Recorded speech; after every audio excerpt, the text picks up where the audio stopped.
नमस्ते, जय हिंद दोस्तों। दुनिया वाले देख रहे हैं आप और मैं हूं ऋषिराज। दुनिया वाले के इस एपिसोड में हम बात करेंगे अंकल ट्रंप की। ये ट्रंप एक बैंड की तरह, ढोल की तरह बजते जा रहे हैं। फटे हुए ढोल कहें तो ज्यादा बेहतर है। फटे हुए ढोल की तरह बजते चले जा रहे हैं और बेसुरा राग अलापे जा रहे हैं। कभी किसी के बारे में कुछ कह देते हैं, कभी किसी के बारे में कुछ कह देते हैं। वेनेजुएला के साथ जो किया गया वो आपने देखा कि एक राष्ट्रपति को किडनैप करा लिया, उनकी पत्नी को किडनैप करा लिया। उनकी पत्नी को कितनी गंभीर चोटें आई हैं इसकी भी जानकारी सामने आ रही है। तो दूसरी तरफ अब उनकी नजर जो है वो क्यूबा, मेक्सिको, ग्रीनलैंड सब पर है। वो जिस पर चाहे उस पर धावा बोल सकते हैं। ईरान को धमकी दे रहे हैं, विवाद खड़े कर रहे हैं, भारत को लेकर मजाक उड़ा रहे थे, कह रहे थे कि जी हमको तो वो लोग खुश करना चाहते हैं, हम नाराज थे ना इसलिए वो हमको खुश करना चाह रहे थे।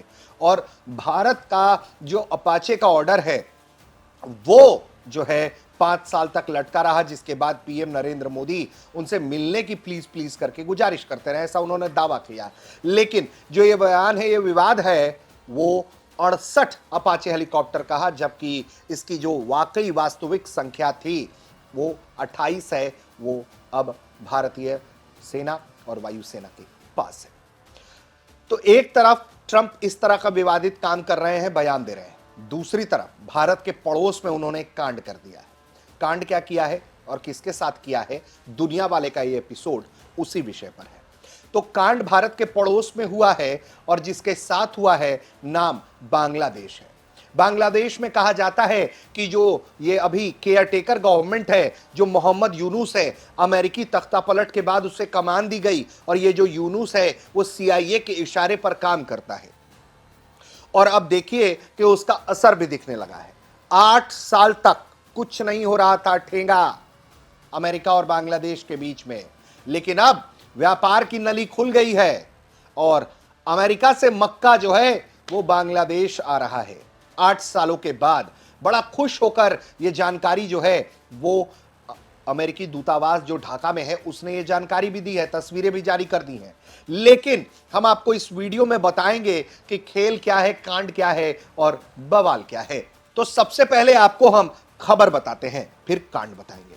खबर क्या है? खबर यह है कि बांग्लादेश में 8 वर्षों के लंबे अंतराल के बाद अमेरिकी मक्के की पहली खेप पहुंची। अमेरिकी दूतावास ने इस आयात की सराहना करते हुए बांग्लादेशी पशु चारा और पशुपालन उत्पादकों के लिए उच्च गुणवत्ता वाली, सुरक्षित, विश्वसनीय पोषण आपूर्ति की शुरुआत बताया है। यह खेप लगभग 58,000 मैट्रिक टन पीली मक्का का है, जो अमेरिका के Minnesota, north Dakota, south Dakota राज्य से 2025-26 फसल वर्ष के उत्पादित की गई है। ये शिपमेंट जो है वो चटगांव बंदरगाह पहुंचा, जहां अमेरिकी दूतावास की कृषि अटैची एरिन कोवर्ट ने खुद जहाज का स्वागत किया। उसके साथ आयातित कंपनियों के प्रतिनिधि मौजूद थे। इन 3 कंपनियों ने जो है संयुक्त रूप से इस मक्के को आयात किया है। कुल खेप में नरिश को 29,000 टन, पैरागॉन को 19,000 टन और नाहर एग्रो को 10,000 टन आवंटित किया गया है। माल की अनलोडिंग जो है वो चटगांव, नारायणगंज और नोआपारा बंदरगाहों पर की जाएगी, ऐसी जानकारी सामने आई है। जो आयात मूल्य है वो तकरीबन प्रति टन 246 अमेरिकी डॉलर निर्यात किया गया, जबकि चटगांव बंदरगाह पर लैंडिंग कॉस्ट लगभग 34% प्रति किलोग्राम आकी गई है। तकरीबन 46 दिन के बाद यह शिपमेंट बांग्लादेश पहुंचा और जानकारी यह है कि यूनाइटेड ग्रेन कॉर्पोरेशन ने एक जो अधिकारी हैं उन्होंने कहा कि वो 8 साल बाद बांग्लादेश को अमेरिकी अनाज की आपूर्ति करने पर जो हैं वो खुश हैं और भविष्य में भी इसकी निरंतरता की उम्मीद करते हैं। बांग्लादेश की जो तेजी से बढ़ती हुई पोल्ट्री, डेयरी और एक्वाकल्चर इंडस्ट्री के में जो है वो मक्के की मांग लगातार बढ़ी है। देश में सालाना मक्के की खपत 70-80 लाख टन है, जिसमें से अधिकांश पशु चारा के रूप में इस्तेमाल होता है। घरेलू उत्पादन बढ़ रहा है, लेकिन आयात की जरूरत बनी हुई है। अब तक बांग्लादेश मुख्य रूप से ब्राजील, अर्जेंटीना, म्यांमार और भारत से मक्का आयात करता रहा। अमेरिकी मक्के का वापस आना बाजार में प्रतिस्पर्धा बढ़ाएगा, आयातकों को बेहतर गुणवत्ता वाली विकल्प प्रदान करेगा। अमेरिकी दूतावास के मुताबिक ये खेप बांग्लादेशी फीड मिलर्स को अमेरिकी मूल की मक्का का इस्तेमाल करने का पहला मौका देती है, जो पोल्ट्री और पशुपालन पोषण में व्यापक रूप से इस्तेमाल होती है। अमेरिकी मक्का अपनी उच्च पोषक गुणवत्ता के लिए जाना जाता है, जो पशुओं के स्वास्थ्य और उत्पादकता को बढ़ा देती है। ये 8 साल बाद हुआ है। बांग्लादेश ने साल 2018 में अमेरिकी मक्का आयात किया था, उसके बाद आयात रुक गया। मुख्य रूप से प्रतिस्पर्धी कीमतों और लॉजिस्टिक चुनौतियों के कारण दक्षिणी अमेरिका देशों और भारत से मक्का सस्ता तेजी से उपलब्ध होता है। हालांकि हाल के वर्षों में अमेरिकी मक्के की कीमत जो है वो कंपटीशन में आई है। व्यापारिक वार्ताओं ने बाजार को फिर से खोलने में मदद की है। ये जो आयात है, अमेरिका बांग्लादेश द्विपक्षीय व्यापार संबंधों को मजबूत करने की दिशा में महत्वपूर्ण कदम है। हाल ही में व्यापारिक तनाव के बीच बांग्लादेश ने अमेरिकी उत्पादों के आयात बढ़ाने का वादा किया था, जिसमें मक्का, गेहूं, सोयाबीन शामिल है। इससे बांग्लादेश का अमेरिका के साथ व्यापार घाटा कम करने में मदद मिलेगी। ये तो खबर हो गई कि भैया उसने मक्का आयात कर दिया। इसका एक हमने जरूरी एंगल आपको बताया कि ये यूनुस के आने के बाद देखिए वापस से चेन खुल गया। 2018 में आया था और उसके बाद रुक गया था, और कई तरह के कारण थे। शेख हसीना को अमेरिका पसंद नहीं करता था, जो बाइडेन पसंद नहीं करते थे, ऐसा माना जाता है। सीआईए ने ऑपरेशन किया, बांग्लादेश में तख्ता पलट कराया, यूनुस को बिठाया, यूनुस ने ऑर्डर दे दिया कि भैया तुमसे ये लेते हैं। और जो अमेरिकी सोयाबीन है उसको भी हाल में जो चाइना और ब्राज़ील ने ठेंगा दिखाया है, उससे गेम पलट गया है और अमेरिका परेशान है कि भैया वो अपना मक्का कहाँ बेचे, अपना ये सोयाबीन कहाँ बेचे। तो ऐसे बांग्लादेश जैसे देशों को वो निशाने पर ले रहा है। अब आते हैं कांड की बात, क्योंकि कांड क्या है इसमें, दरअसल इसमें बताया जाता है कि ये जो मक्का तैयार किया जाता है, बांग्लादेश में अत्यधिक आबादी जो है वो एक मुसलमानों की आबादी है, और जो मुस्लिम आबादी देश में जो है वो एक एंगल है, वो है सुअर का। वो बताते हैं दरअसल इसको लेकर विवाद बड़ा हो गया, क्योंकि दिसंबर में अमेरिकी दूतावास ने जो पोस्ट किया उसको लेकर कुछ उपयोगकर्ताओं ने दावा किया कि अमेरिकी खेतों में मक्का उत्पादन के लिए सुअर की खाद का इस्तेमाल होता है, जो मुस्लिम बहुल बांग्लादेश में धार्मिक संवेदनशीलता का मुद्दा बन जाता है। कई यूजर्स ने इसको लेकर सवाल उठाए, लेकिन विशेषज्ञ कहते हैं कि यह सामान्य कृषि प्रथा है और अंतिम उत्पाद में कोई अवशेष नहीं रहता। दूतावास ने इस पर कोई प्रतिक्रिया नहीं दी है, लेकिन सुअर का खाद मतलब आप समझ रहे हैं कि क्या वो ही इस्तेमाल किया जाता है जिससे वो गुणवत्ता बढ़ा पाए। उसका मक्का जो है वो तैयार किया गया, अब वो मक्का जो है बांग्लादेश पहुंचा है। अब बांग्लादेश में जो पशु तैयार होंगे, जो पशुपालन का सेक्टर है, जो पोल्ट्री सेक्टर है, वो इन मक्का का इस्तेमाल करेगा और वो उनको खिलाएगा। तो धार्मिक संवेदनशीलता का मामला है और इसे बहुत गंभीरता से लिया जाना चाहिए, लेकिन इसको लेकर बांग्लादेश क्या करेगा, बांग्लादेश का क्या स्टैंड होगा, ये तमाम सवालों के घेरे में है। लेकिन ऐसा करना बताता है कि अमेरिका जब जो चाह रहा है वो कर रहा है, और भारत के पड़ोस में उसने इस तरह की हरकत की है।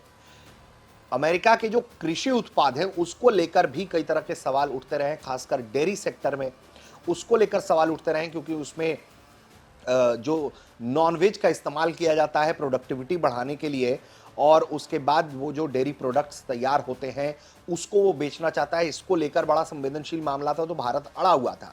तो एक तरफ भारत जो है अपने स्वाभिमान के लिए, अपनी प्रथाओं के लिए, अपने संस्कार के लिए अड़ा हुआ है, दूसरी तरफ बांग्लादेश जहां सीआईए का ही बंदा एक तरह से कहिए यूनुस बैठा हुआ है, उसको अपनी जेब में ट्रंप ने कर लिया है और अपने हिसाब से सीआईए के इस व्यक्ति को फैसला करवाया जा रहा है, जहां बताया जा रहा है कि सुअर के खाद से तैयार जो मक्का है वो अब बांग्लादेश पहुंच गया है और इसका इस्तेमाल होगा। तो अब इसमें दो तीन तरह की बातें हैं दोस्तों। एक तो कि अमेरिका क्या जो चाह रहा है वो छोटे देशों के साथ जिस तरह का सलूक कर रहा है और बड़े देशों के साथ जिस तरह का सलूक करना चाह रहा है, ये दोनों समझने वाला विषय है। छोटे देश में अगर हम बात कर रहे हैं तो देखिए वेनेजुएला दाब दिया, अब वो क्यूबा, मेक्सिको, ग्रीनलैंड, डेनमार्क सबको दबा रहा है। बांग्लादेश को भी एक तरीके से उसने जेब में कर लिया, अंगूठे में दबा दिया, और ये अपना कृषि उत्पाद ठेल रहा है। दूसरी तरफ भारत जैसे देश है, भारत चूंकि ट्रेड को लेकर अड़ा हुआ है, द्विपक्षीय व्यापार और तमाम फ्री ट्रेड एग्रीमेंट्स और तमाम टैरिफ्स को लेकर जो बातचीत चल रही है उसमें भारत बड़ा डेयरी प्रोडक्ट के सेक्टर को लेकर बड़ा एक लकीर खींचता हुआ नजर आया हाल के दिनों में। फाइनल रूप क्या होगा, कैसा होगा, इसको लेकर अभी हम टिप्पणी नहीं कर रहे हैं। ये पहले के जो समीक्षा हुए, बातचीत हुई है, उसके आधार पर हम बात कर रहे हैं। तो बार बार ये बात कही जाती रही है कि ऑलमोस्ट फाइनल हो गया, ऑलमोस्ट फाइनल हो गया, लेकिन भारत से चिढ़ के ट्रंप ने 50% टैरिफ लगा दिया। अब वो कह रहे हैं कि हमको खुश करने के लिए ये कर रहे हैं, वो कर रहे हैं। तेल वाली भी थ्योरी ठेल दी उन्होंने। हालांकि मैं बता दूं कि तेल अभी भी अनवरत रूप से आ रहा है। कंपनियां क्या कह रही है, नहीं कह रही है, उस डिबेट में मत जाइए। 50 तरीके होते हैं तेल लेने के। उन तमाम जरियों के जरिए इस तरह की बातें जो है, जानकारी जो है वो सामने आ रही है। लेकिन कंपनियां जो है वो डिनायल मोड में है। वो कह रही हैं कि ऐसा कुछ नहीं है, कोई कारोबार नहीं है। और भारत को एक तरीके से बुली करने की भी कोशिश कर रहे हैं ट्रंप, ताकि घबराकर भारत उनके सामने जो है वो उनके चरणों में आ जाए, उनसे कहे कि मालिक आप जो कहिएगा वो हम मान लेते हैं। तो ऐसा भारत नहीं कर रहा है। इससे ट्रंप को आपत्ति है। और ट्रंप तो अपने आप को इस देश का, दुनिया का राजा समझ रहे हैं। तो वो चाहते हैं कि सब कोई उनके आगे सिर झुकाकर जो है वो खड़ा हो जाए, बैठ जाए, झुक जाए। जैसा वो चाहें ये लोग वैसा करें। लेकिन भारत, चीन, रूस ऐसे कुछ देश हैं, ब्राजील, साउथ अफ्रीका जैसे देश जो भारत के ब्रिक्स देश भी हैं, मित्र भी हैं, और ये दो जो देश हैं, ईरान है, तन कर खड़ा है। तन कर खड़ा है कि करो जो करना है, बोलो जो बोलना है, जितना सम्मान दोगे उतना सम्मान मिलेगा। अब आप सवाल करिएगा कि भारत जवाब क्यों नहीं देता। भारत की अपनी एक डिप्लोमेसी की तासीर है। वो अमेरिका की तरह बड़बोला नहीं है और हर चीज बोलकर नहीं किया जाता। ये भी आप बेहतर समझते हैं। तो ऐसे में छोटे देश को वो अपने जेब में रख रहा है। पाकिस्तान को भी अपने जेब में कर लिया, बांग्लादेश को भी कर लिया, नेपाल में भी क्या किया आपने देखा ही।